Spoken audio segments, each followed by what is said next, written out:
All right.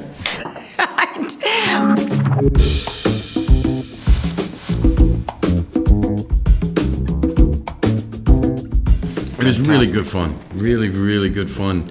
I mean, first of all, we've all both been around since the early 90s, and we have a lot of the same reference points. And now we're making a movie about an industry we love and a city we love, and about, you know, we have a stuntman-actor relationship, which is legendary then, how it worked then, like with Bud Ekins and Steve McQueen and Burt Reynolds and Hal Needham.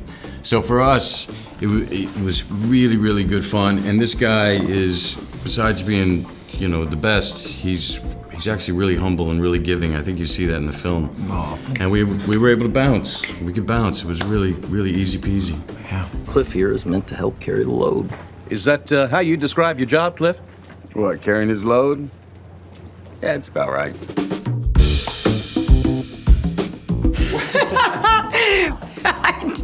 Well, I had heard a few things about a Tarantino set. I had heard that number one, there's no cell phones. I was really hoping that would be true, and it was true. And it's incredible how much more efficiently people work without cell phones, of course, but also when they're not working, they're just talking to each other. So the set had this beautiful community feel. It's already a family. It's not this weird hierarchical sort of thing that feels a little more surgical than artistic and free. It felt free, it felt fun, it felt like a community. There was music playing, the sets were incredible. Quentin's telling stories or telling you about a TV show that he saw when he was 7 at that time, and they used to do this in the ad breaks, and you were just, it's astounding the level of detail and the texture he could provide for the world around us. So to walk on a Quentin set is unlike any other set I've ever walked onto. It kills me because I know I'm not going to see another one like it. It was so good. It was so good. Yeah, absolutely. I think everyone at one point in their career definitely felt like outside. Several points. I certainly, first starting out, it always seemed like this mythical world that, you know, a fairy godmother would come to your house and pluck you and say, you are now accepted, you know. We all know we wouldn't be sitting here doing what we're doing had we not had that one moment of luck. And I think Rick Dalton, my character's battling with that for his entire lifetime. I feel like we kind of played one character, like a full character, that Quentin wrote. In the Rick Dalton character, you know, the self-doubts we're dealing with, the challenges, that dialogue in the mind that you know, that says you're a piece of shit, versus those times when we're at peace in our world and we're accepting in our world and we're okay with the cards we've been dealt. And to me, you know, the fun is alternating between the two.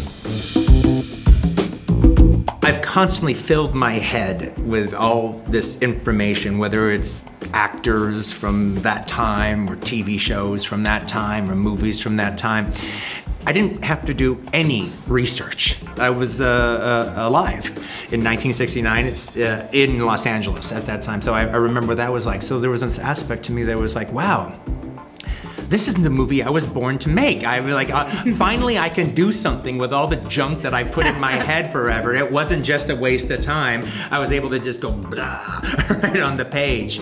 And so it was like, oh, so there was a reason for me to hold on to all this stuff in my head.